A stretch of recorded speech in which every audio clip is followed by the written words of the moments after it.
goodness. You don't know how good this feels. Welcome to the lighter side of the dark side. It's your weekly freak show here on Renegade Radio and all podcast catchers, Nicole, and everywhere you listen to podcasts, and YouTube. I'm Dark Mark, the goth comedian. Right next to me in our new studio, Woo. Pirate.com Yes. is everybody's favorite horror writer. I almost said vegan heavy metal DJ. Everybody's favorite horror writer, Nicole Six. Hello. I'm very, I'm a little discombobulated right now. Don't Mark touch just anything. became a master of all things technical. Yeah, I can't hear you, but that's fine. Anyway, if everybody else can hear you, I'm just gonna Yeah. let it that. Nicole, you've been doing the show for a while. You never met one of our best guests. I've heard a lot about him though, and we've had a nice time to chat here and get caught up. Yes, you've had about an hour to chat and get on. Because by the way, we're here at the Pirate.com studios, and we'll talk about that in a little bit. But we've got master filmmaker, the horror. I just watched 2 of his last movies in the last 24 hours. Oh, God. Which may explain why it took me an hour to figure out the board. It's all my fault. And I can't hear him either, but if everybody else can hear you, and the levels are We fine, can all hear it each doesn't other. matter. Yeah. The writer-director of, among other movies, the ones I watched were Apex Predators and Horndog's Beach Party and the upcoming Amityville, In the Hood, and other movies, Dustin Ferguson. Hey, thank you for having me. So happy to be here. A.K.A. Dirty D. Dirty Dirty D. D. Did he touch on his rap career? No, I we did didn't not get bring there. that up yet. That's a You whole will. other story. You will. And you brought some friends. Who's your friend over there? Yeah, I brought, so my sister Breana Stier. Oh. Hello. She stars in the new film we're going to be talking about today, as well as her new husband, which is my brother-in-law, Daniel Stier. Hi, Daniel. Hello, Daniel. He's hiding in the back. Hop up and say hello real quick into the microphone, Yeah. Daniel, so we all know that we're here. Hello. And then we got, of course, Jarad Allen, who is my Jarad life Allen. partner, and Woo. he is the killer in the film today. Say Oh, hello, that's Jarad. exciting. Hello. So we're all just chilling here in the studio. You're just watching me pop a gasket trying to get this thing going, but we finally did it. Yeah, it's awesome. This was more horrifying than any of your movies. I'm What just happened going to make a movie about this. Sweating. Actually, We're in the it's studio. not a I bad thought we were premise. trapped in the studio. Exactly. We were for a minute, we're like, oh God, now we can't get out for 2 hours. Exactly. That's a great premise. Yes. Everything that could go wrong. The podcast murders.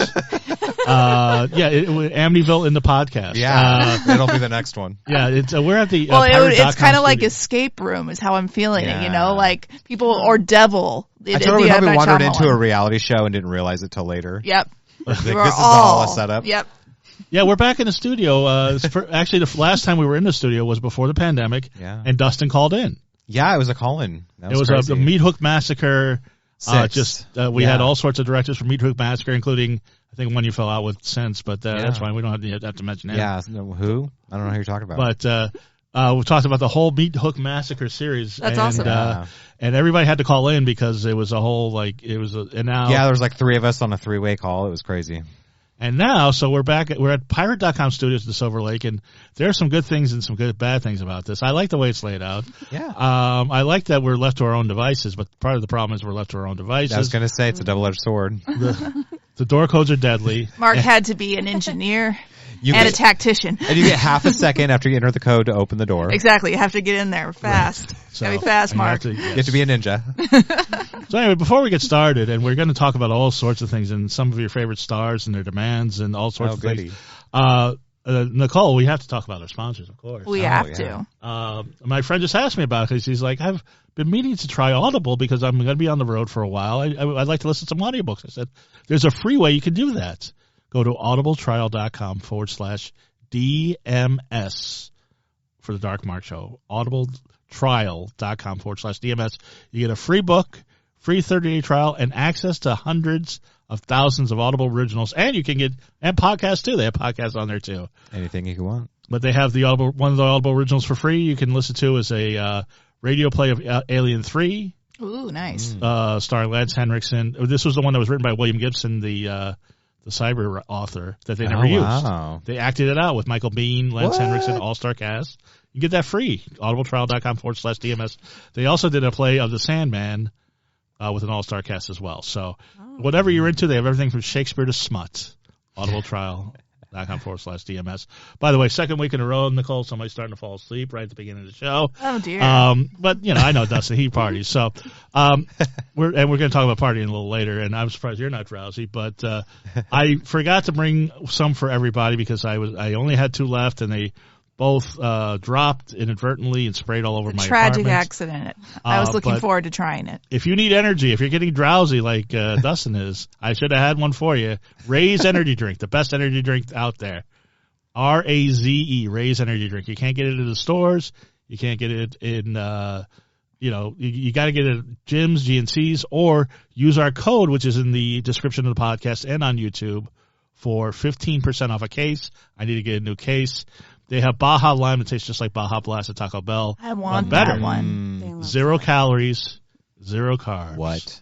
0 crash. And the ones that I dropped today, strawberry colada. Delicious. You got to rub it in that we don't get it. Yep. Like, I dumped it everywhere. Yeah, I dropped it. And Nicole's like, I could have used one of those, but what are you going to do? Right. Anyway, Dustin. Yes. We haven't talked to you since October. Yeah, it's been a minute. Tell me how many movies you've made since October. Okay, let me legit count.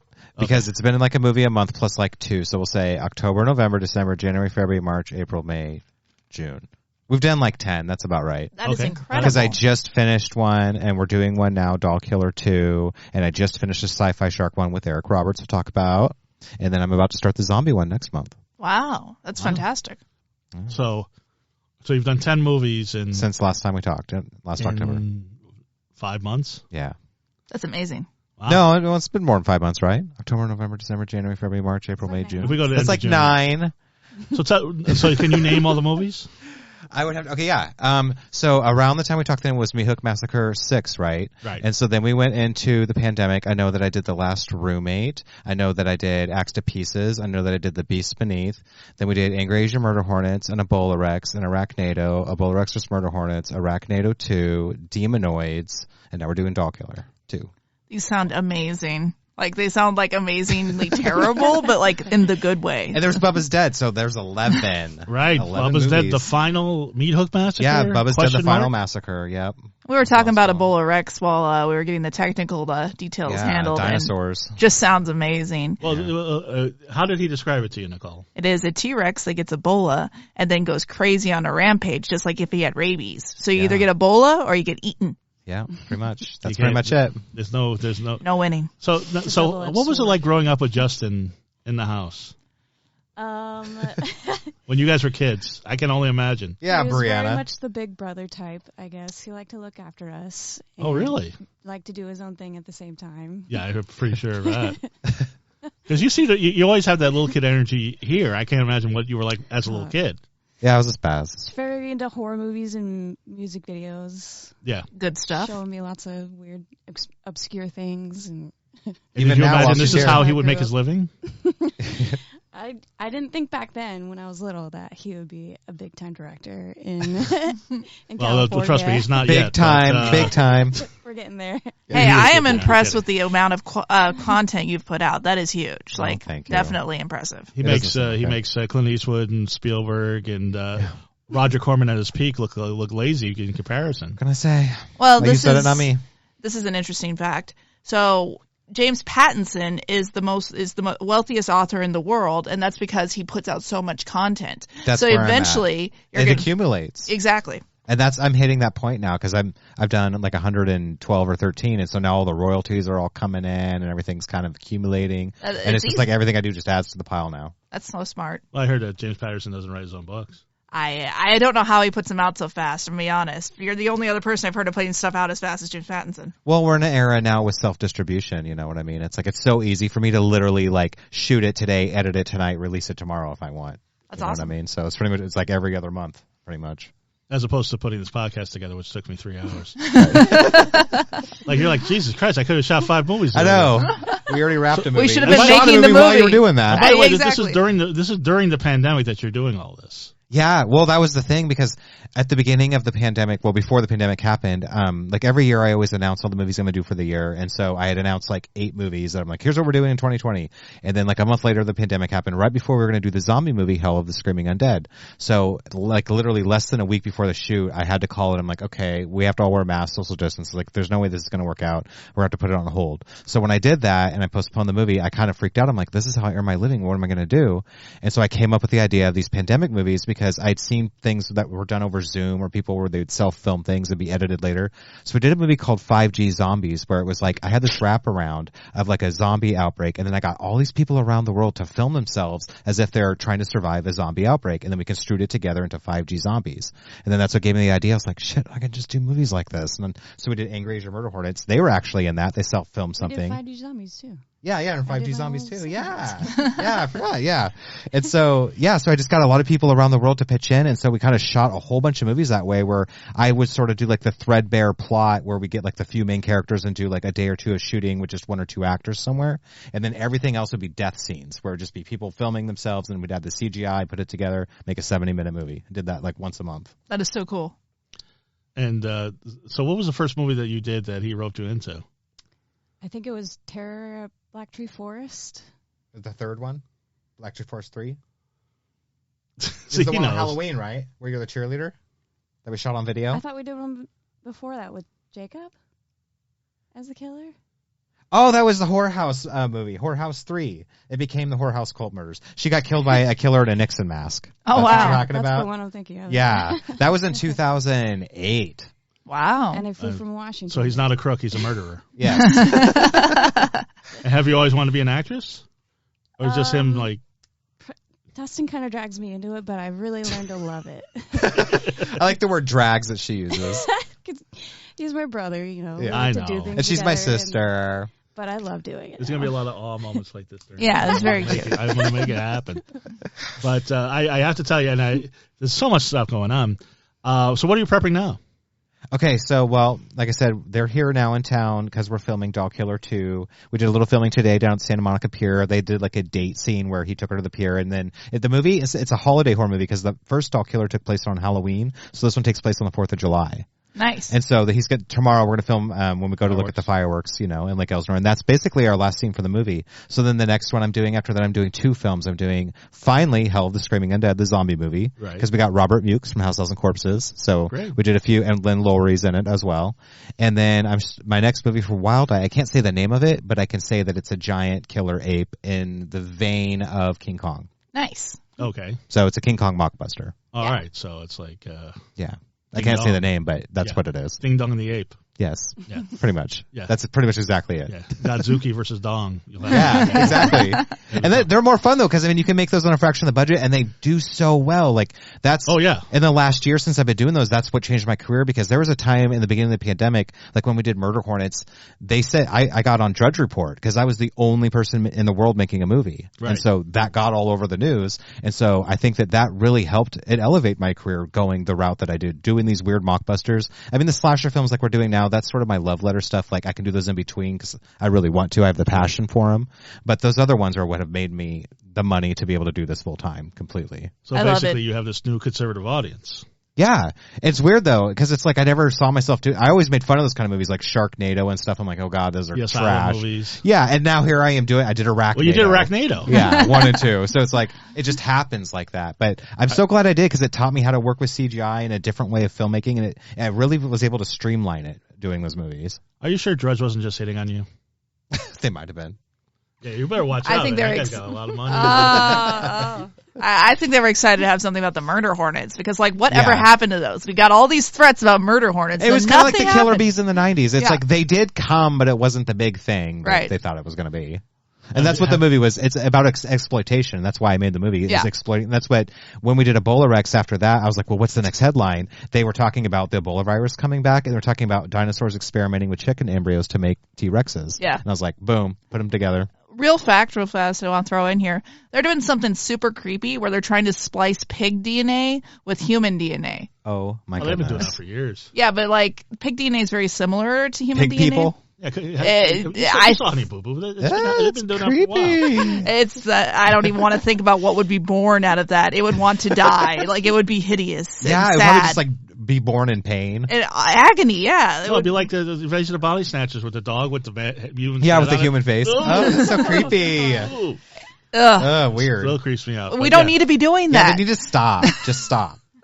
No, it's Dr. Moreau. They keep trying to. Well, because they already use, this is kind of a creepy fact, borderline cannibalism. They already use human growth hormone on pigs. And since pig DNA is so close to ours, it actually It's just the next step. It's a creepy boundary. Like roided out pigs? Yeah, that's what they're doing. They're trying to use embryo. That's exactly what they're doing. They're trying to take pig embryos and inject human growth hormone into them and work on cloning at the same time. And I'm not exaggerating. This isn't some conspiracy theory. They really thought, let's make a human pig. These are the plots for Dustin's 10 next Oh my movies. gosh, that's so creepy. But I was going to say, I thought if you were going to be on Drudge Report or something like that, it would be because like Asians were picketing angry Asian hornets. Well, that's the funny thing. Okay, so I didn't honestly, when I came up with that name, what happened was I saw Teenage Mutant Ninja Turtles. Right. So I was like, Angry Asian Murder Hornets. Because I was trying to think of something that was like a play on words. And so I didn't think about like angry Asians when I was thinking of the titles as Angry Asian Murder Hornets because they're from Asia. It's it's the exploitation title. Just like if they're from America, they'd be like Angry American Murder Hornets or something. And so we had the title, and when I released the film, because I always do like my own stuff released through SCS, and then I'll do like through Wild Eye. So I put up my own Angry Asian Murder Hornets version, but then when I sold it to Wild Eye, they changed the name to just Murder Hornets. And so that's coming out in October officially as Murder Hornets. To be fair, Murder Hornets is more catchy. It is. It's easier for people to remember. Exactly. It's what it is. It's Murder Hornets. So exactly. It works. It will always be Angry Asian Murder That's what people have Hornets. said. Like, I like the other side better. I just noticed that you, I've known you for 2 years, and I just noticed that you have an Atari tattoo. Yeah, totally. Yeah, I don't think I've ever Old seen you in school. short sleeves. This is like the summer look. Oh, yeah. Yeah, it's always been like we were fall always time. taping at night or doing Zoom. Yeah, yeah. It's summer. Or, we were at movie premieres on the red carpet or something. Just all dapper. Yes. Now, there's so much to talk about with you. I have to say, I guess I'll get it out of the way because there's all sorts of other things. I watched 2 of your movies. Oh, God. Okay. So first I watched, it's called Apex Predators. And speaking of title changes, wasn't that Jaws in Los Angeles for a time? It's had like 4 titles, honestly. It was originally Los Angeles Shark Attack. Then it was Jaws. When Wild Eye decided they were going to get it, they were like, oh, we're going to call it Jaws of Los Angeles. So I'm pretty sure that's what we premiered it as. And then he's like, oh, we're just going to call it Jaws Los Angeles. So they did a poster of that. And then all of a sudden this movie comes out called Apex Predators. And he's like, so I asked him about it. He tells me the story. He's like, so what happened is Walmart, the way they do this when they take indie films is they provide a list of this is what we want. We want a movie called Apex Predators about sharks. Okay. So he's like, I got a shark movie. So he just changed the name and sold it to Walmart simply because they wanted that title, which is good because movies with the A title are at the beginning of the VOD list. So it's been doing super good because of it. And so it was like that lightning in a bottle sort of situation where like they decided to do it. I'm fine. It's already changed the name 4 times anyways. But the thing I have to say, I was okay with it, but it did upset some of the actors involved because like the 2 leads originally their names were on the cover and it had the other title, and then you go and get the new artwork and it's like, CGI sharks after just a model on the cover. They're taken off, their names are taken off, and it's just like, the bigger names credited. And that caused some drama, which is unfortunate, but I think it's part of the industry. And I think for them really it was a sort of learning experience that, as I explained to them, like, you're not removed from the movie. Like, you put the movie on, you're still the top billing. Right. Even if it says, the big names. Yeah, it's like, that's how this industry works. And so I think for everybody, really, that movie was sort of a learning experience. And it's the first one that I got in Walmart. So it's like. That's great. Yeah, it was definitely like a pivotal point, I think, in my career. So you would think that Walmart would want Jaws Los Angeles. Yeah. So people were like, hey, there's another Jaws 5. That was the thing they were worried about, is because they even had the Jaws font. And I saw that, yeah. Yeah, there was like. It's so close. Yeah. So they asked their lawyer, and he's like, why risk it? Exactly. And so they're just like, yeah. And so they just changed it. There's so many unanswered questions. Well, this is perfect because then it got to squeeze into Walmart. So I think. Yeah. It's like, that's whatever they want. Yeah, it's fine. All the Drudge Report fans there at Walmart. Oh, that's the Ferguson movie. Let's check this one out. Right. Now, here's a couple I want to questions say I have something. With horror, I mean, I do really well in the Midwest. I'm guessing you do really well in the Midwest too. They love horror. Well, yeah, it's like people in like Ohio buy my movies and stuff. He's like, from Nebraska, but Ohio, that's exactly what I was thinking. Ohio has like one of the biggest underground, or I guess it's not even underground, it's just horror groups I've ever seen. Like, I get a lot of orders just from Ohio. Ohio must be an interesting place where people are really like, repressed there. They like their horror. They love their horror. Right. So it's coming to me. Ohio Massacre. The Ohio Movie Massacre. You would, you do it in the corn. They have so much corn. Ohio Walmart Massacre. But you can't. Walmart will sue you. So yeah. Ohio Superstore. Ohio Superstore. But that Superstore will say that. Oh, that's right. Ohio Supermarket. Just call it a supermarket. The supermarket. Yeah. Massacre. Yeah. Yeah. Yes. So, the couple questions I have about the movie. Okay. What the fuck? The ending. What was? Everybody says that. Okay, so I meant it to be left open to interpretation, but here's the explanation. I think I got it. I'm just like, what the fuck is... Well, yeah, because it's like, so you think throughout the whole movie that it's shark attacks happening, that people are being attacked by various sharks. The end reveal is that it's a giant mutant shark. And so we left it open to a sequel, because after it shows the shark raising in the sky and everything that it cuts, it was supposed to be that you wake up and it's a dream, and then this is what's really happening, but we never got to the sequel. Right. So that's why it's just crazy ending. Because everyone said that they're like, okay, now I'm confused. The everything is a dream. Yeah. Kind of. You had. I think if you had a little insert of somebody like, man, I had the worst dream, and yeah. Right. Well, it was kind of, we did it already because like Raymond wakes up at the end, and then it's like he finds the note from Mia that's like, oh, went for a swim, and it's like, okay, it must have all been a dream. So then he goes outside, and there's explosions of chaos, and you see the shark raising. He's like, oh, well, was it? Right. But that's just kind of where it got left. Well, and the shark, let's be honest, attacks people in very shallow water. It does. It's very close to the ledge. They had to be close enough we can get a focus. Yes. People are like putting their toes in the sand and like, oh! Get on your knees and go down. Yeah. And I can't swim, and I would be attacked by a shark. It's very well, yeah, we did. Yeah, we did do one scene. The boat scene was in some pretty deep water because we had one actor that was just like, I'm doing this for you. Because they had to like jump off the boat. It was supposed to be like they go in after each other in the boat. And so like it was deep. We didn't really know how deep. And so Mariah Olsen was the first one to go. She's like, well, I do this all the time for movies. I'm a stunt actress. Okay. And so she does it, and then everybody just kind of followed her lead. So there was a part that was freaky in deep water, but the rest was shallow. And there was the opening shots, which go on for a long time and very beautiful, the underwater shots. Yes. Were those fish CGI'd or no? Or some were and some weren't? Yeah, it was a total combination of stock footage of sharks with we had a shark fin, and there was two parts of the shark. It was the shark fin and was it the shark mouth? There's two parts of like a fake shark we had made, and then we had the stock footage, and then we had CGI. Okay. Yeah. And the highlight of that and the next movie I'll be talking about is Dustin's Cameo. And so you're like Alfred Hitchcock, but in a very different way. Your cameo was you licking your lips. I have to explain this. Okay, so... And then flashing somebody. Yes. Okay, originally in the movie, so I'm friends with Jim Wynorski, big B-movie director. Yeah. And he's always telling me, yo, man, I'll be in one of your movies. Just write me a part. I'll be in one of your movies, buddy. I'll be in one of your movies. So I'm like, perfect beach sex comedy, kind of movie. I was like, perfect for Jim Wynorski. So I wrote that role for him originally. And honest, here's what he told me. Like, I couldn't get an answer from him when I offered it to him. He's like, well, Dustin, I'm in a real tough position. Because, see, I don't want to have to charge you to do a role because you're my friend. But I charge to do roles. So I guess I can't do it. Like, oh, okay. Yeah. And so then I asked Richard Gabby to do it. He's another prolific director. My wife won't let me do anything with sexy stuff. Oh, that's sad. Okay. And so then my friend Ronnie was going to do it, and Ronnie's car broke down on the highway on the way to filming that day. And so I was like, I guess I'm doing it. Yes. So that's how that happened. So you were. Yes. So I was the flasher in the movie. I run around with this like trench coat. And I like flash this girl. Like, well, first off, there's a close up of your mouth. Yeah, when I'm watching through the binoculars, I'm like, it's being real gross on purpose. Like this let me just say, guy spied on the girls. Awesome. Yes, I don't want to give acting advice, but you're a terrible heterosexual. I got to say. I know. I just like a weirdo perv. Well, I know weirdo pervs. I know heterosexual weirdo pervs. I don't know anybody quite like that. And then they're like, on IMDb there's a bonus scene at the end after the credits. Oh, it's my outtakes of licking my lips. Yeah, so I was like, I can't wait for the scene. That you know why that's there? Because I needed 10 more seconds to hit 70 minutes. Right. No, trust me, I know. That's exactly why that's there. I know.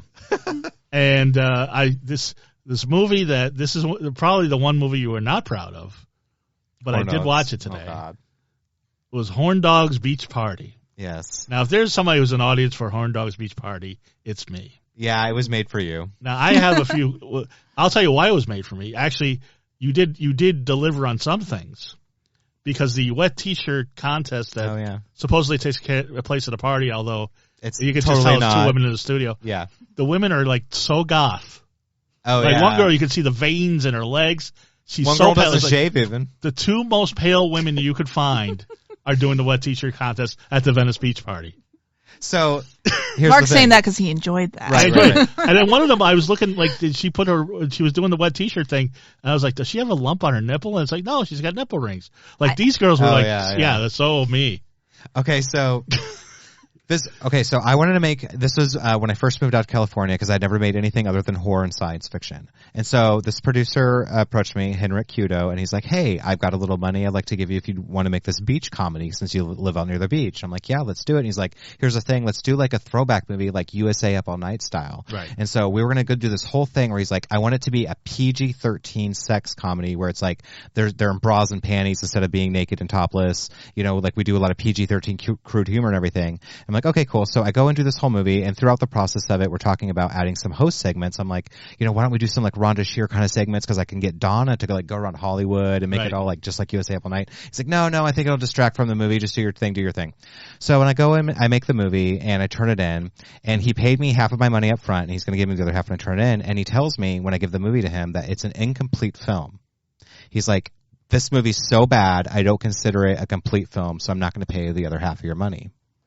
I'm like, okay. And he's like, but I'm still going to put it out, blah, blah, blah. So basically at that point we separated, didn't talk again, but he took the film, and then what he did is he filmed the Sadie Safeword host segments that ripped me apart as a director, so I had nothing to do with those. He filmed the topless scenes, and he filmed all of the stuff that was sex or nudity. He added into the movie, and so what that really did for me was really ruin it because it was made as a censored movie, and then he had the host make fun of the fact she's in her bra in the shower, but that's because he told me to do that.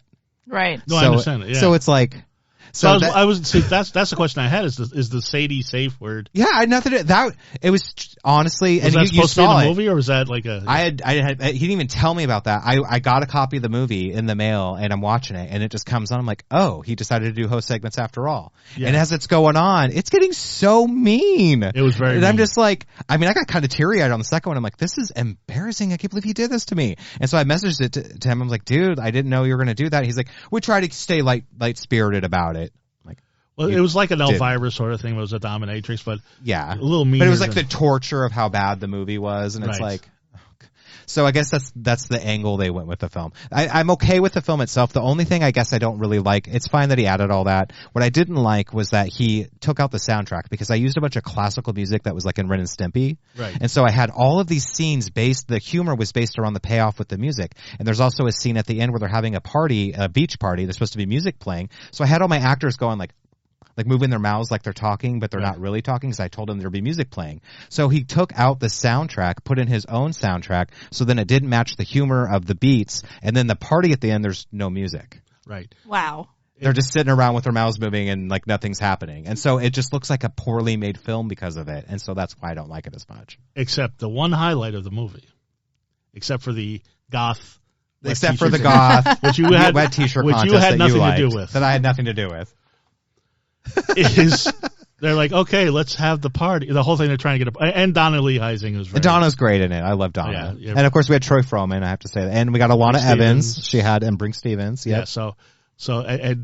I mean, I was when Donna was on the screen, I was like, I could care less about these other four. She was the perfect cougar character in it. Yeah. I was like, this is more interesting. Although, okay, explain the diarrhea scene to me. It's just supposed to be immature humor, like a fart joke. No, they always have those. So here's what happens: this dude.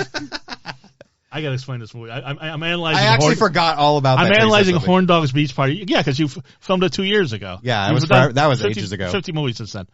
Horndog's Beach Party is these two guys that mess with the protagonists. They throw chocolate milk water balloons at them, which is very PG. Oh yeah, the bro dudes. Yeah, all sorts of stuff. So apparently, these people know these two girls who we've never seen before, and Vita Ghaffari, who's been on the show, is one of them. And Diane, and she's in it. Yeah. And so they attack these guys and beat them up. And I guess the inference is the guy shits his pants. Because she sticks the hose up his butt. Like an enema. happened. Yeah. I must have missed it. Now I got to rewind it. Because she turns the hose on and she held him down and then she pulled his pants down and stuck the hose up his butt. That might be on the. Now I got to go back and watch it because that's so he got an enema. I guess I wasn't paying that much attention to it, but which is weird because I think I love Vita and every time she's in a movie it's great. But so she stuck. Okay, so that explains it. She stuck a hose up his butt and he had explosive diarrhea. Yes. Okay, great. That's why. Now. Now we know. So the highlight of the movie is not that, surprisingly. The highlight of the movie is, and then he fucks Donna right after he has that explosive diarrhea. Yeah. She hooks up with the young guy. And he smells like pickle juice and diarrhea, but that's okay. And she loves it. So, so she gives and she's been on the show before. She's wonderful. Yeah, I love her. And so they finally have the party. And there's this real smash cut that comes out of nowhere that's like a rave video of you and some other girl singing and dancing. That's Breana. That's Party Planet. That's my very first Dirty D music video. And that's Breana Queen Brie. Yeah, I put it in the movie. So they smashed but it's like such a jarring cut from these people sitting there in an apartment like, okay, the party is like, just goes to a music video. Yeah. It was, I watched some 80s movie, I think it was Night Train to Terror or something, where the guy that directed it's also a music video director. So literally all of a sudden it just goes into a music video in the middle of the movie and then just goes back. And so I thought that was so funny. That stuck with me forever. So that's literally what I did. It was the funniest part of the movie. Yeah, I was just like, what is happening? It's just a music video for 5 minutes and then goes back to the movie. And it's a very surreal music video. Yeah. And the color palette contrasts with the rest of the movie. Yeah. It's that was the best part of the best part. I told you that was in there. It's the whole music. It's like half of it. As far as directors' cameos, there's it's during the dance montage. Like they dance to the song and then we cut to clips of the video. As far as directors' cameos, there's Martin Scorsese in Taxi Driver and Dirty D. There's Dirty D in Horndog's Beach Party. Yeah, you can catch me there. Now that's what you were doing. Before we get to the A-listers that you're working with next and talk about all of your regulars, the reason Nicole's so talkative is not just that she's in the studio today, but tell them why.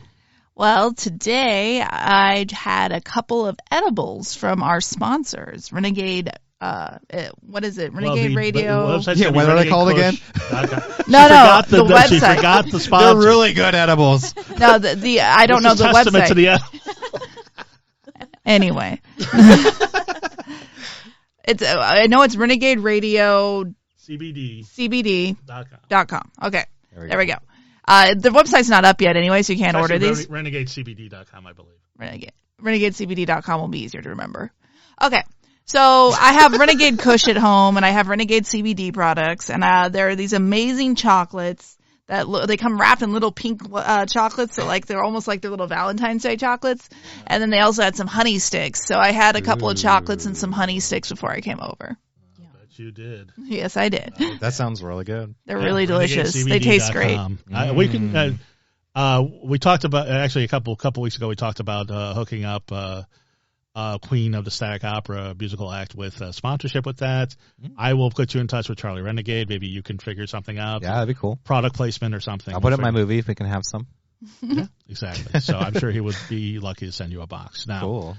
Now you have a lot of regulars. They're really good, by the way. I do. And Donnelly Heising is one. Yeah. Mel Novak. Mel Novak's a regular. We just worked with him. Yeah, 2 days ago.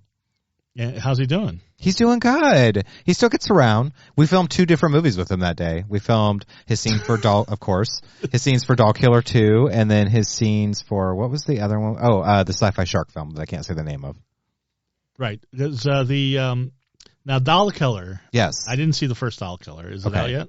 Yeah. Okay. So the first one, a little bit of backstory quick, it was made in 2013. It was a viral marketing campaign created by the producer where we had put out the story to all the horror websites that there was this lost film from 1987 called Doll Killer that was never complete. The director who made it, Jesus Satan, under the fake name Jesus Satan, died, and his late wife was selling a work print online that I obtained but had to travel to Mexico to get. I got it. It was in rough shape. We remastered it and released it to DVD CD. That was the backstory. Right. When the movie came out, obviously we said, oh, I just made it. I made it in 2013. She was the star, Breana Mitchell.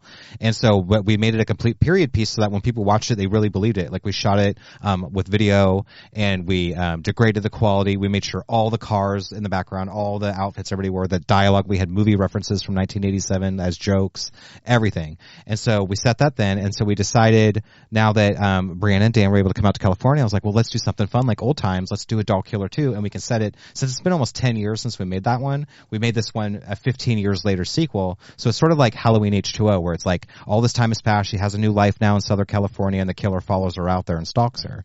And so we kind of started this one as like it was all a dream. Her doctor, who's Mel, tries to convince her it was all a dream. The people she said died never existed.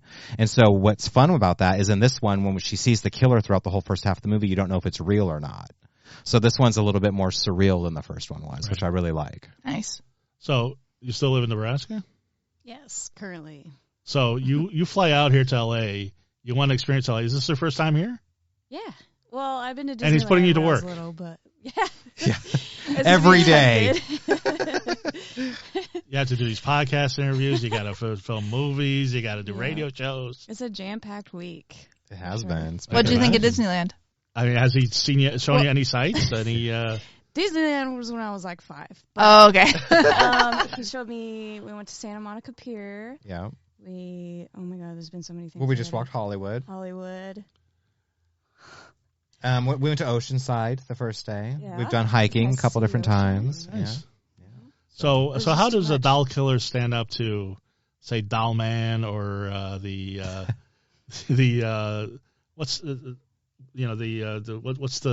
Puppet Master and all those? So yeah, what's different about this one is it's about a killer that has an obsession with dolls, so he leaves a doll at each crime. Oh, and so the women represent dolls to him, and so which is what's cool about this movie is we had to get like dolls that look like the victims, that he places. And so the reason that must be nice for you, Rhiannon. Mine didn't really look like me. Yeah, yours really didn't. Well, no, because yours was just your doll at the end that he left with you. But yes, okay. Yeah, because she's a doll restoration artist, which is why he targets her in the first movie. Because it's like she fixes dolls, and so he wants her to fix his dolls, and so he becomes obsessed with her and follows her and kills all her friends. Right. That's actually a pretty good plot. Yeah, it's like a 80s plot, like it's good. like a mother fixation kind of plot, you know, like. So I noticed Mel in Apex Predator was sitting down the whole time.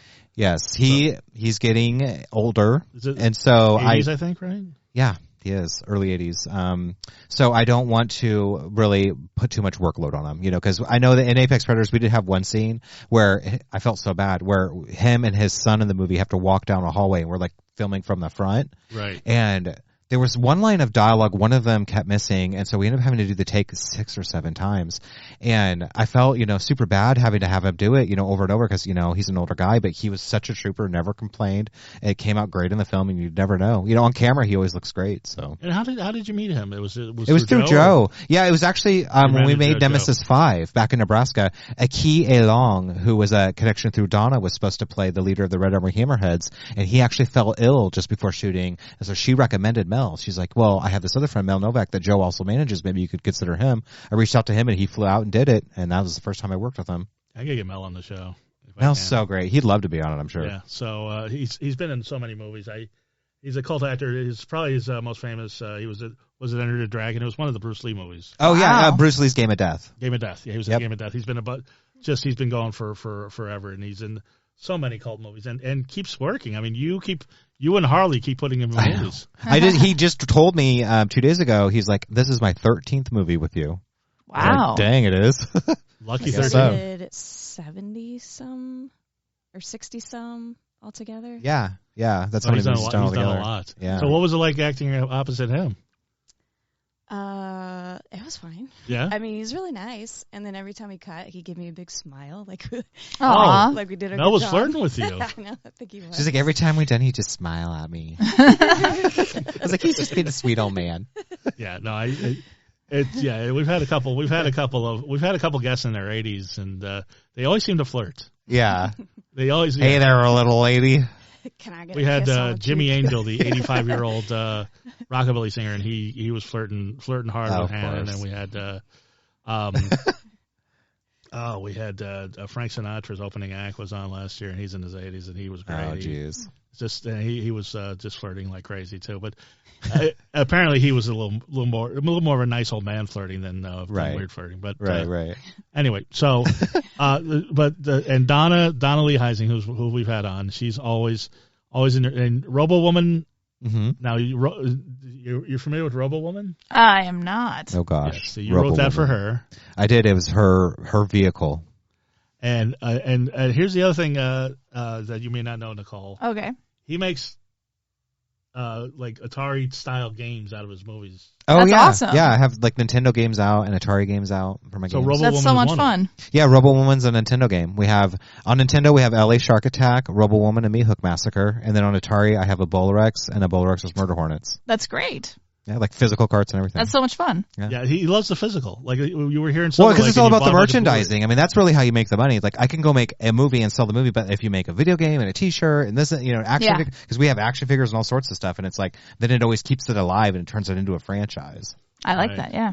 And Vita Guevara is always in your movies. Yeah, she's been a bit. You see the whole troupe. Yeah, but the troupe is getting bigger because you've recently worked with 2 Academy Award nominees. I did.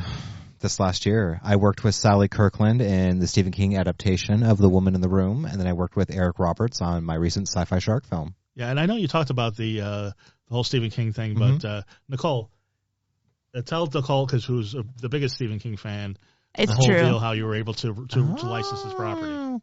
Okay, so back in the 80s, like when Frank Darabont did an adaptation of The Woman in the Room, because Stephen King had a thing called dollar babies, where film students could get the rights for 1 year to any Stephen King property for $1, but they couldn't sell the movie, and it could only be a 20-minute or less short, and it was meant for film festivals, so that way film students could use a Stephen King name to kind of get some attention and do an adaptation. So that was like a thing in the 80s and 90s, and I was thinking about it this last year. I'm like, I wonder if that's like still a thing.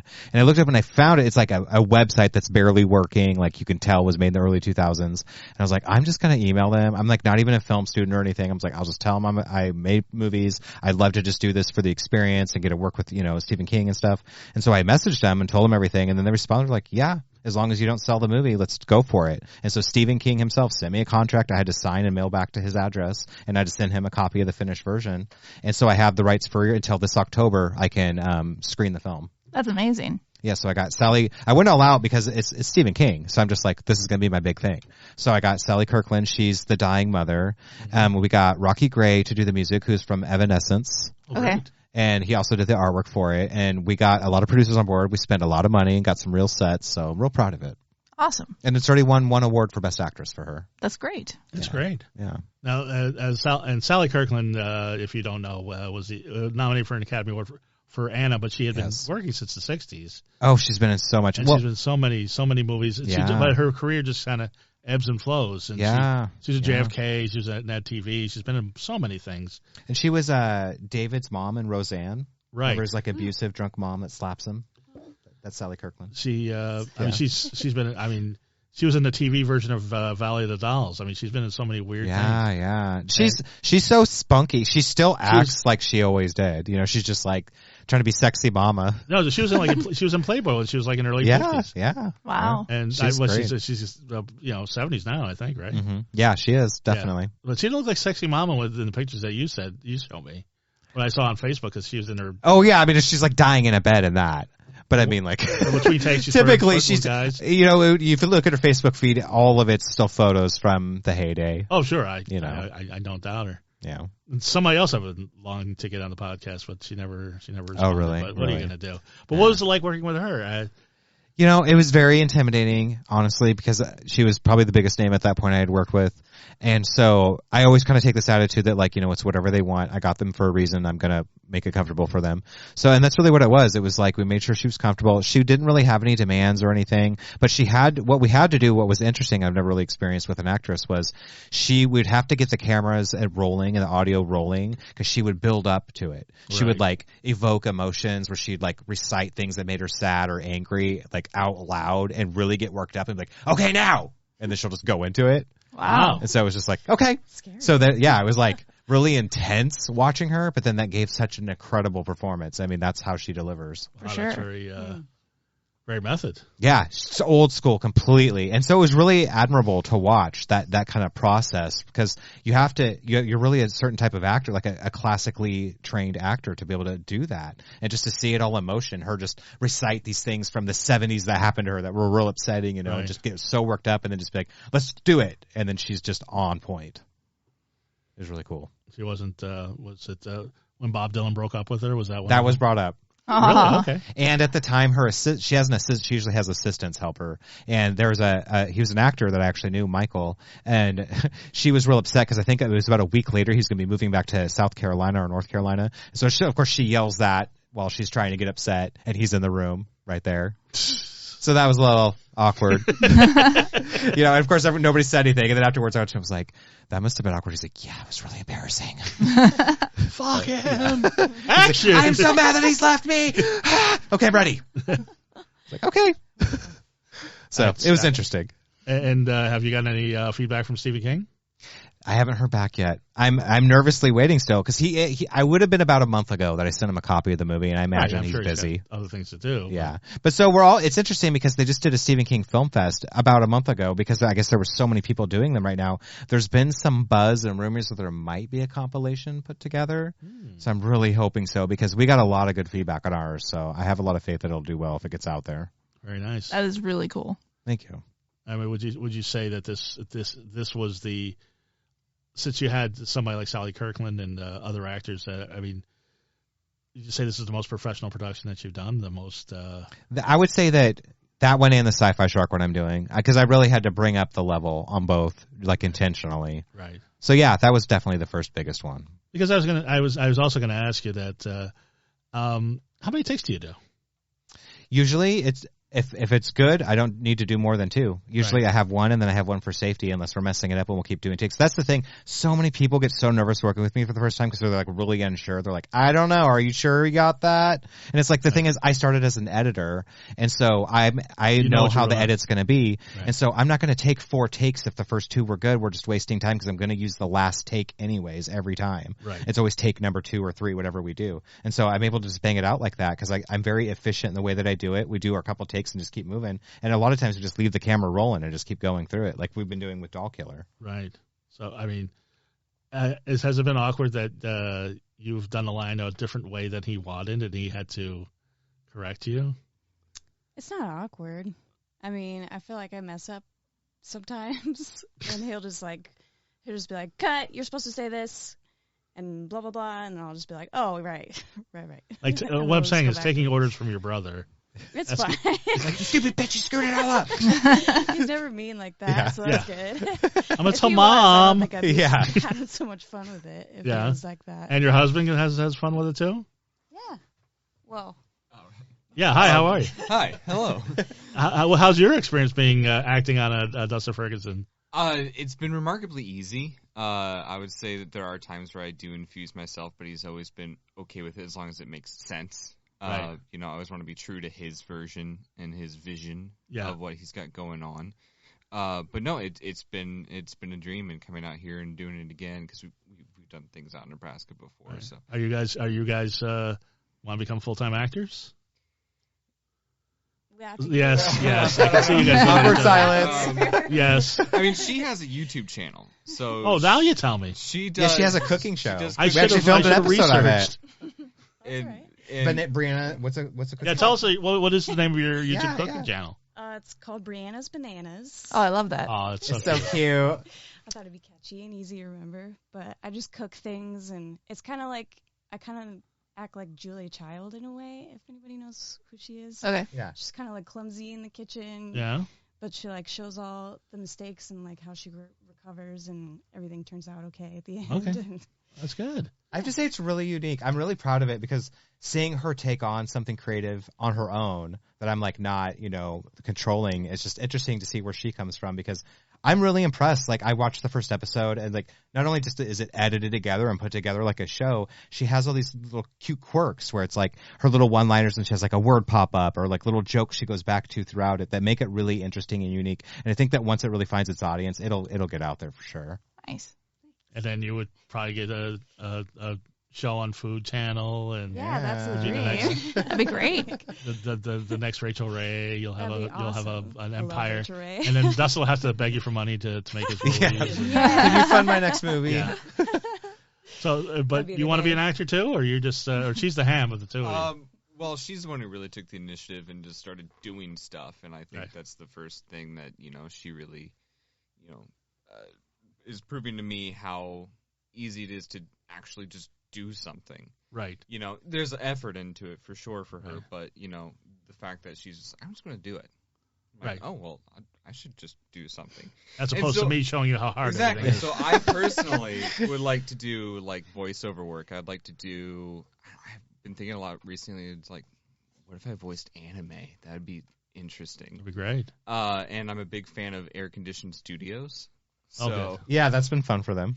Well, it took a while to figure that one out too. maybe something in that vein. Yeah.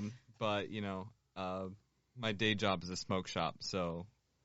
Well, there you go. Then Transitioning out of that is going to be a jolt, but I do want to. I want to do something. yeah. Well, Yeah. don't worry about it. It's plenty need for that on the set. Oh, sure. Yeah. Sure. And too bad we did the CBD commercial 15 minutes ahead of time. Now's the perfect time, but what are you gonna do? How could we have known? Well, I'd say definitely Jarad too has been dragged into about every because he lives out here, and Yeah. so like he ends up being the killer in almost everything. Well, I can see that. Is that? I mean, I don't know if that's any It's me family projecting tension on or him. what's going on. Yeah, there. I A know. little- He's killed me, I think, a couple times even. I've killed him a couple times too, so we're even. Oh, good. Hey, you killed me last night. I'll bet he Yeah, I did. killed him. Killed me last night. Yeah. Yeah, You Jared's killed- you killing killed- you everybody. killed both He's your sister- brutal. He You killed, killed all my your sister friends. and your brother-in-law last night. I know. He's And how jealous. many times have you killed your partner? Oh God, probably 20 times. And how many Easy. times he killed you? Less? Okay. Maybe once or twice. He doesn't even remember any of them. Yeah. Yeah, Jared. Here, why don't you recall? I don't know. Well, Yeah, come on, Jared. we'll talk about how you just killed Breana and Well, Dan by the way, yesterday. that we know who the top and the bottom are now. Oh, really? We're I going killed there. him 20 times. He's like, I don't remember killing you. I think we can figure out what's going on here. I'm sorry, Jared. Go ahead. I don't know. What? You talk about yesterday. What you killed Breana, didn't you? Oh, you killed Breana. Yeah. And Doll Killer 2 Yeah, and Dan. and Dan. How'd you kill Breana? Took her to the garage. I don't know if that's where it is in the actual film where it takes place, but we did it in our garage. Because I got to be honest, I'm looking at the two of you. Both of you do look like killers, but you look more like a killer than you do. I know Jared looks like a I don't know, psychopath. yeah, it's. I don't It's know. definitely You something do I have a can do look though. There's a easy. look that you give with the eyes, like. there's Yeah, something it's there. always that glare. It's that Nebraska kind of something's going Uh-huh. on over there. But Well, anyway. he's replacing. We had a different guy play the killer in part one, and obviously because we're in California and don't have access to that actor, he stepped in. He Right. played the killer in Reunion Massacre and Cheerleader Camp to the Death. But you've been a victim. No, well, that one I was just like the stand-in. Cheerleader Camp to Death. I was the stand-in. Yeah, you were the real stand-in. killer. He was the stunt killer because we had Jennifer Banco from Texas Chainsaw 3 in that. She was the little Oh, girl, great. Leatherface's cool. daughter, and so she was too small for the panda suit. We did a scene. You where used to claustrophobic. Yeah, like we put the suit on her, and it was at night. It was like probably 1 a.m, and she's supposed to chase after someone with what was that? The javelin. The javelin. As soon as we put it on, she's like, "I can't see! Oh my god!" And so we had to like take it off, and then Jared ended up standing in for her and playing. And it was kind of like ever All since those then, scenes, yeah, he's I kind of did. been the killer. Okay. That's The cool. reveal was her. Yeah, the reveal was still her, obviously, but yeah, he was the killer. Yeah. Most of the times, yeah, I just play the stand-in, and then a lot of the reveals are someone else sometimes. Except in Ebola Rex, when you got bit in half by a dinosaur at the dinosaur park. We went to the dinosaur park from Pee-wee's Big Adventure. You know Oh, where that's they great, go? yeah. The Kazaban dinosaurs, I think it's called. And so I was like, because it's Ebola Rex, I'm like, oh my god, I gotta go to the dinosaur park from Pee-wee's Big Adventure. So we did this whole scene where Jared's out there, and it's like he's a photographer taking pictures of the dinosaurs. Then he goes up to one that's perfectly still, so he thinks it's a statue, like one of the dinosaurs, and then it Oh, bites that's him in awesome. half. It was Oh, awesome. yikes. Oh yeah, it came out really good. Can't wait That to was see last summer. Yeah, it was a lot of fun.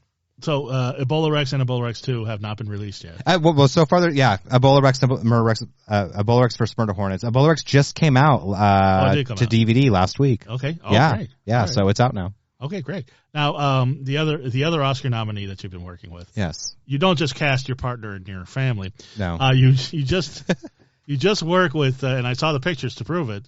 Eric Roberts, Academy Yes. Award nominee for Runaway Train. Yes. That Because was Nicole crazy. asked me, she's like, "What what was he nominated for? I'm like, no, it was this movie Runaway Train. He was in it, and I didn't know that. yeah, he was nominated for it. Yeah. People don't know he was a big star before his sister came along. Yeah, exactly. And then Then she took all the fame, all the limelight. And I just and they kind of have the same face. I never thought They look exactly the same. They do look It's very crazy. similar. Yeah. So I don't know how his career. It was still good, but it's not like it wasn't A-list like hers. Right. Well, and it must, be unfortunate for him because I know that he had his come up before she did, but now he's sort of hired because of his, connection to her. It's like, oh, it's Julia Roberts' brother. It's Emma Roberts' uncle. Yeah. So his he's relative. father, right? Or what's that? Emma Roberts' father? Yes. Okay. I think so. That's right. Yeah, Emma Roberts' father. Plus, he has a reasonable rate. He does have a reasonable rate. And that's the thing, it's real interesting. I think that what I like about that is that he's willing to help out younger artists, independent artists, because there's a lot of, A-listers and B-listers out there that won't go near that kind of stuff, but he understands that it's art, and that we're all growing and everything as artists and how much that will benefit us as artists to have him in our film. So it's really cool that he's willing to do that because it wasn't cheap, definitely it was probably the most expensive actor I got, but he brought that much more to the movie. It made it worth it. He's got a higher quote than Sally Kirkland? Oh, yeah. It was... God, I don't want to throw anybody on the bus. It was higher, though. Okay. No, I don't let's not say the exact I'm not going to say the rate. exact amount. We'll talk specifics off the air because then I'll never get Sally Kirkland on the show. But this is what I was going to ask because I know that, obviously Sally Kirkland and Eric Roberts are SAG. Mm-hmm. I'm assuming Donna and Mel Novak and other people. I think that they're FICOR. Okay, what does that mean? So this is a thing I didn't know about until I moved out here. FICOR means, I believe it's essentially you're like SAG eligible, so you can do SAG films and you can do non-union films. And so what that means is you could do SAG projects, but you don't get the SAG benefits. So you don't get the screeners, you don't get invited to the parties, you don't get all of the offers that SAG brings, but you can still do SAG films and do indie films. Okay. So it's sort of like a loss you take for going FICOR. And so since the pandemic, a lot of actors have been jumping ship and doing that because work's drying up. And the people that are getting the work are like the biggest names. And so everybody else that's SAG, that's stuck in SAG, they're not getting work now. And they can't do any movies or they're going to get fined. So everyone's switching now and going FICOR. How do you do that? It's just a whole paperwork process. I know that there's fees involved. Okay. Because I'm SAG eligible, but... yeah, just go FICOR and you can do both. Yeah, you'll meet more people that way. And I tell everybody to do that. I think that's ultimately the best because, of course, for your career to grow, you want to do SAG films. You want to be on TV and be in big movies. But if you want to have year-long work and make sure you have income, you want to be able to do both because there's way more indie films being made than Hollywood films at any given moment. That you're going to get a lot more indie offers, I think. So this is why I agree. You see Tom Sizemore, and Mickey Rourke. They got bills to pay. Eric Roberts and who else is it? Like Michael Madsen popping up in all the indie movies. Just pop up in all these movies because it's a paycheck, and it's like they can do for them. It's such easy work. Like Eric showed up for an hour and he had like 3 lines and he got a good chunk of change, enough to probably cover whatever he needed to that month. So Eric Roberts was in The Dark Knight, $1 billion, one of the biggest movies ever. And he was in... And then he was in my little science fiction shark movie. The Sci-Fi Channel shark movie. Right. Okay, well, that's great. And that you're doing movies for Sci-Fi Channel, that's great. Oh, no, it's for Wild Eye. It's the movie, I can't, because it's an NDA, I can't say the name of the movie, so we're referring to it as the science fiction shark film. Science fiction shark film. What it is. I can't say the exact name of it, no. Science fiction shark film. The sci-fi shark film, yeah. With Eric Roberts. Eric Roberts as intimidating as Sally Kirkland? What's that? Was Eric Roberts as intimidating as Sally Kirkland? Ooh.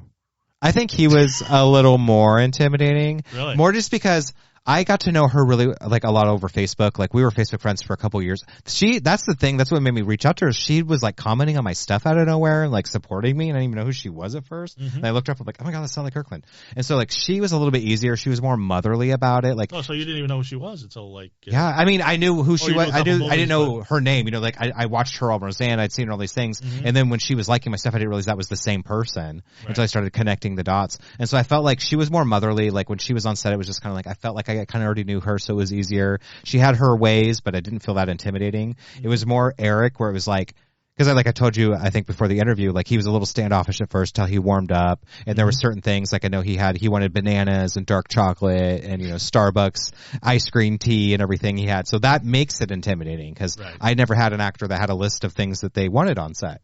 And so for me, though, that was a special feeling. That was what made it legit for me. It's like, this is real. I'm going to a studio. I'm filming with Eric Roberts, and I'm giving him his demands.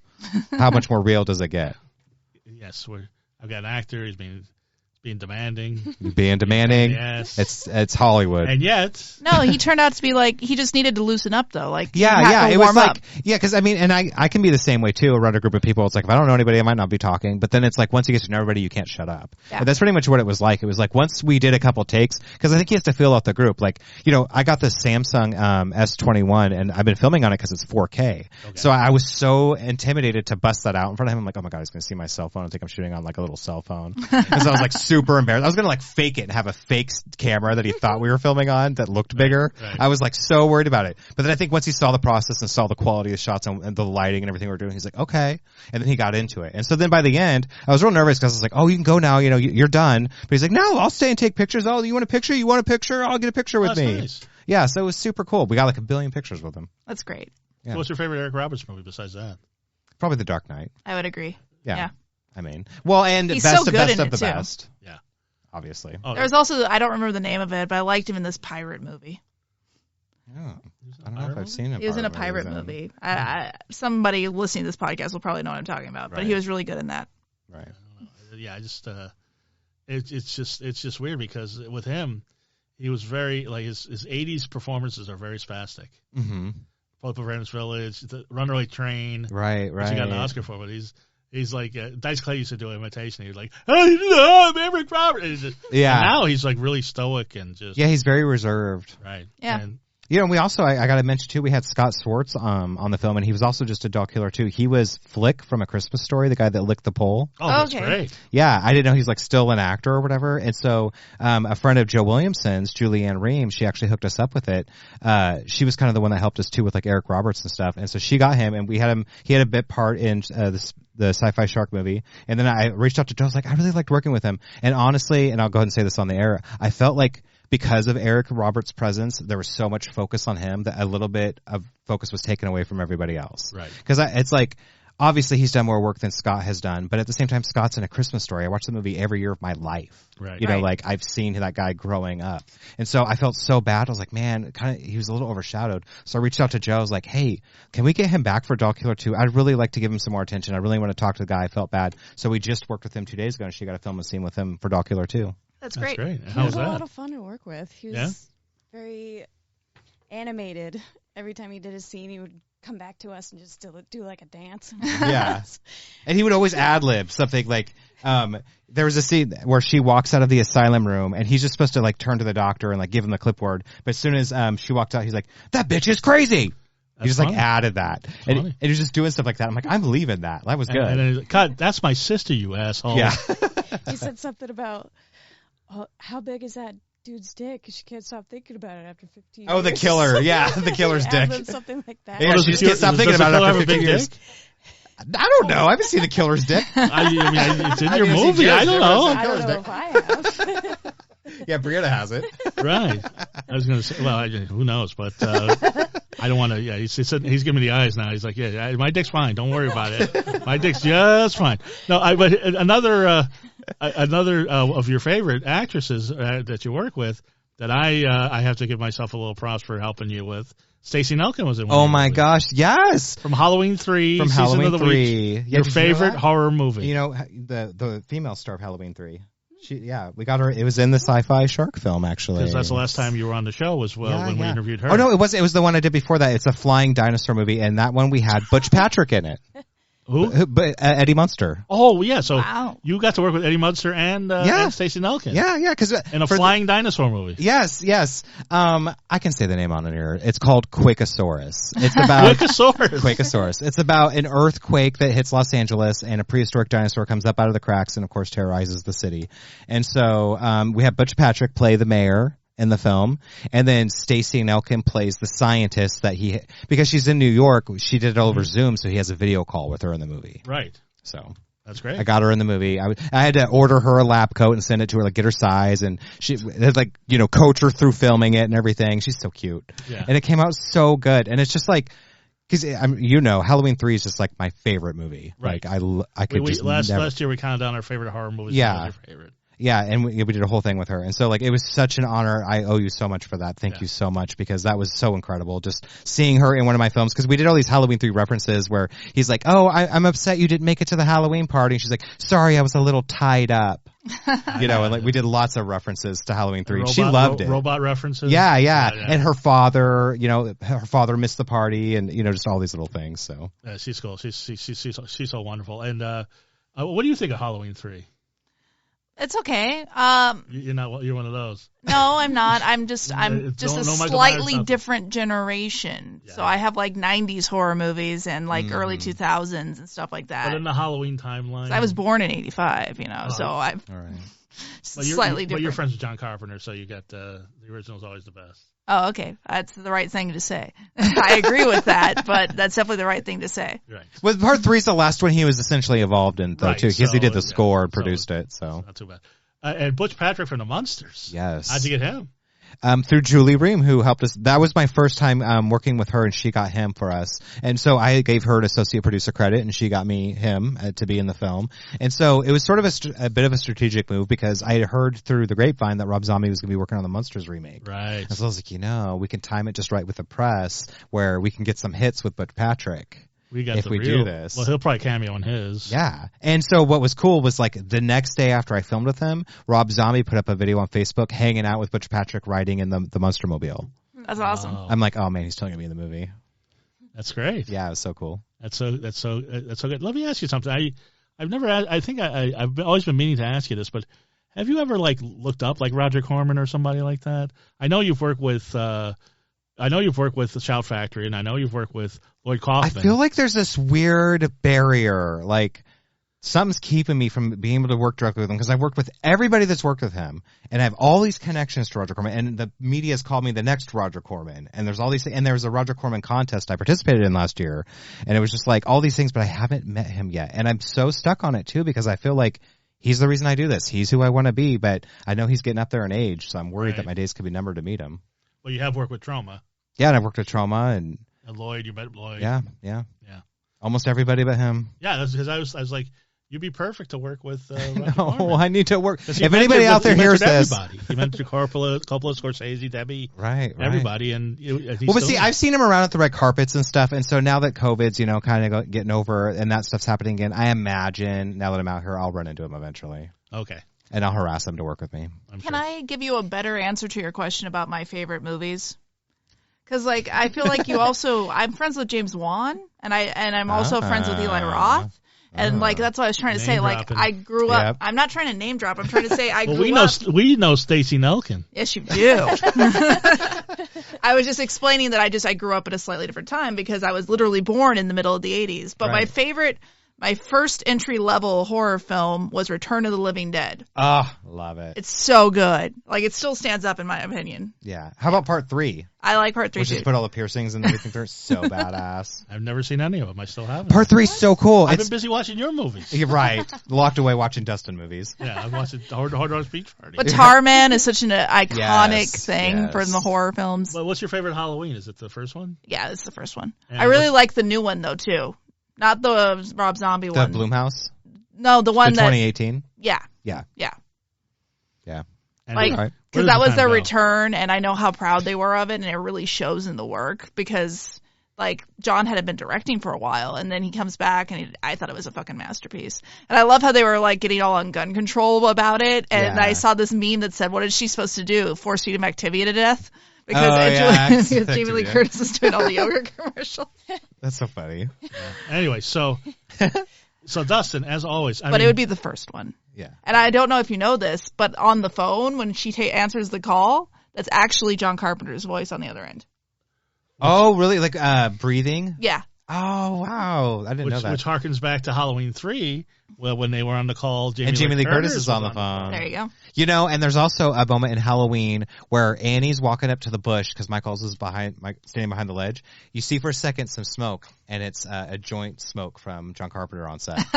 Oh, wow. And I've noticed it ever since I watched the Anchor Bay widescreen DVD in the 90s. You can see it in the clarity, and now it's become a thing on the internet. John's really Here's cool. the other thing, Nicole, about Dustin that you may not know, is that he helps put together, because he has such an extensive. He used to own a video store. Yeah, has such an extensive collection.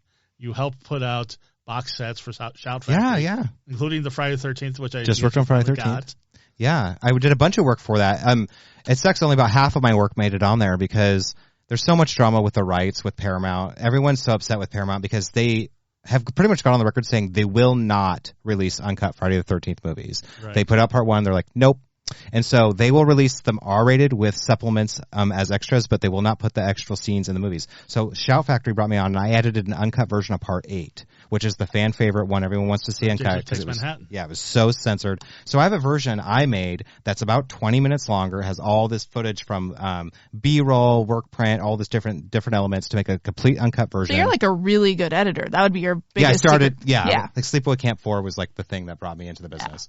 And so, so I put this whole extensive version together, but then I also had all these extras from my collection. I had like Cinemax TV promos from Part 2 in 1987 and all this stuff. And so they kept all of my TV spots, but what they did is they put them on as Easter eggs, which is fun. So you go through the box set and find all my extra features, but Paramount wouldn't let Part 8 get on there. So it's just my supplements got on there, not the thing I worked so hard editing.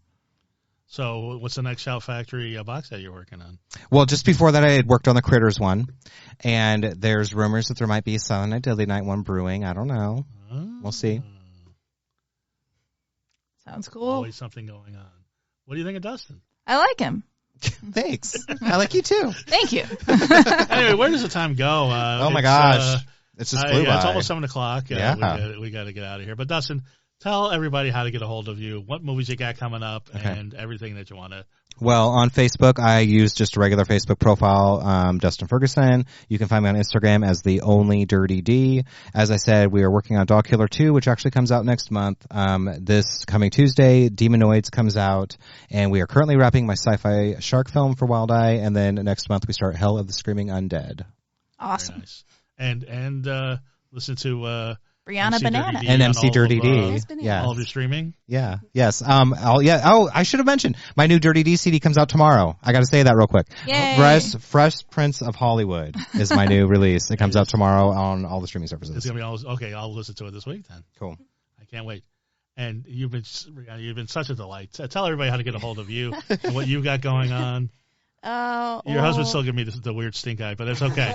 That's what's sitting on the floor. Stop talking to my wife. You weirdo California guy with can't even work a board. Go ahead. So again, my YouTube is Breanas Bananas. I look forward to seeing that. It's super cute. Well, your sister is super cute. Thank you. Easy. I'm just saying. I tell everyone that like she's super cute. Just the dimples, the smile. You just radiate. You radiate a completely different energy from your brother, but we don't have time thank to get into that. You're so much better than him. No, I did not say that. I said it's a different energy. You give off snarky energy. I am very snarky. I can see the snarky, yeah. And we love snarky, and we love sincere. So Breana's Bananas. Mm-hmm. Sounds good. How many? I'm also on Facebook, Snapchat, Instagram, TikTok. Oh. At Breana's Pants 07. Yeah, well, I'll have to talk to you about how to do the TikTok. And your husband, get in here. Tell everybody how to get a hold of you. Actually pretty simple. I just have at DJ Stier on Instagram, and I'm pretty sure that's the same thing on Twitter. I should probably quickly check. And what's your shop in Nebraska when everybody's... Oh, yeah. I'm Grizzly Bear Dan on Twitter. That's also my... Are you sure you're married to him and not her? I've heard not him. I mean, Grizzly Bear? It's from a Pee-wee movie. Yeah, I'll bet it is. It's from the latest Pee-wee movie. You're the one that's a Pee-wee, not me. Yeah. No, go ahead. What's your story? Well, my shop in Nebraska is G&G Smoke Shop. It's we got 2 locations, Omaha and Lincoln. I manage the Omaha location, which actually has a full-blown glass studio on it. So we do our own line of wholesale glass. Right. Pipes and water pipes, and I'll ship, thousands of pieces cross country. And Sounds great. Look us up on Instagram at G&G Smoke Shop or Geo's Glass. I'm sure my boss will love the plug. Right. You're probably going to text Smoke Shop and I mentioned you. CBD. You're welcome, Joe. Here you go. It all together. So we have a worldwide audience. And we're actually doing very well in Sweden. Yes, Sweden. No, is it Sweden? Sweden. Pakistan and the Netherlands. So. Oh, wow. Nice. Yeah. So all of you smokers, if you're in Nebraska, if you're in Omaha, Nebraska, look them up. Yeah. Hey, get your partner in here. How do people get a hold of you? Just on Facebook, Jarad Allen. Sorry, what was that? Dirty D's bitch? What? pretty much. Yeah, Jarad Allen on Facebook. Jarad Allen, I'm kidding, of course. Yeah. That's really all. He's like the biggest, most muscular guy in here. I mean, I'm the What's your biggest, but I mean, Instagram? he's Is it like- just Jarad Allen on Instagram? I I don't even know your Instagram. I'm probably reason for that. JALLP 1982 or 82? Yeah, that's what it is. Was that? What'd you say? JALLP 1982. Okay. That's him on Instagram. And Nicole? I'm Nicole6Books on Instagram, and you can also read about my weekly party adventures on renegaderadio.com. I'm gonna too. Awesome. Oh no, there's plenty to read about. And I'm Goth Comedian on all social media. Everybody have a wonderfully creepy week. Bye. Started off horribly, ended up great. Thanks, everybody. Yay.